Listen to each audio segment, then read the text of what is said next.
Iran has agreed to halt its military operations against Israel after a dramatic escalation that saw Tehran launch missiles at a major US airbase in Qatar.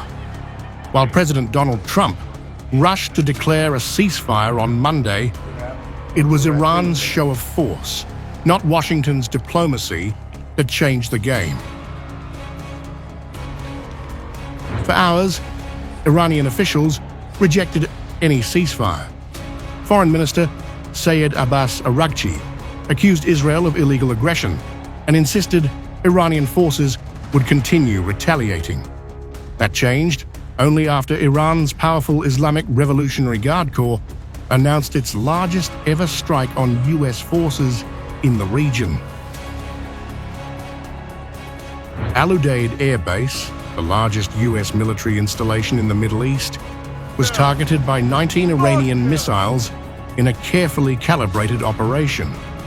Iran said it deliberately avoided residential areas, framing the attack as a message to Washington, not to the brotherly people of Qatar.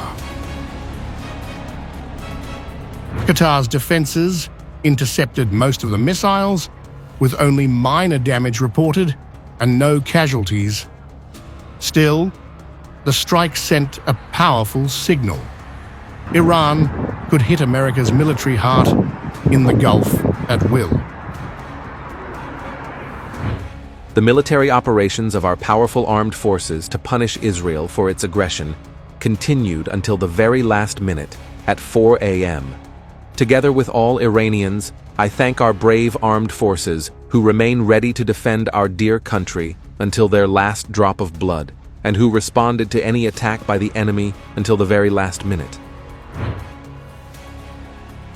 While Trump painted the ceasefire as a diplomatic triumph, the reality on the ground told a different story.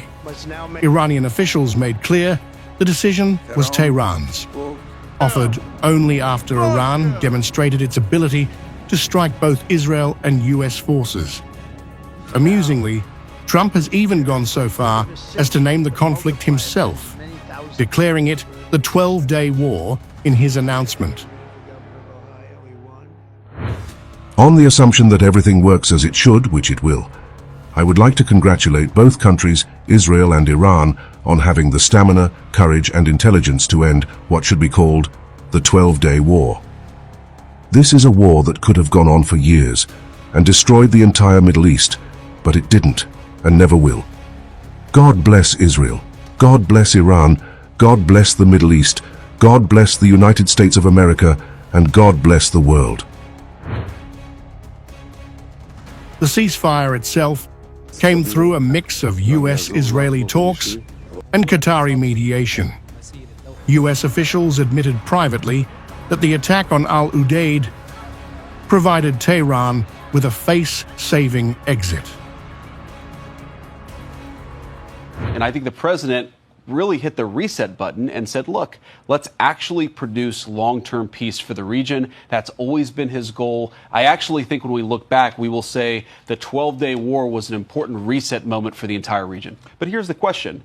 If Iran is desperate to build a nuclear weapon in the future, then they're going to have to deal with a very, very powerful American military again, and we can destroy whatever nuclear capacity you build up. I think that lesson is what's going to teach them not to rebuild their nuclear capacity.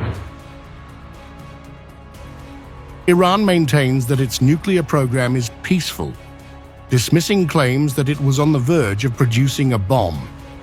If Iran wanted a nuclear bomb, you would not be able to stop us, Supreme Leader Khamenei warned defiantly.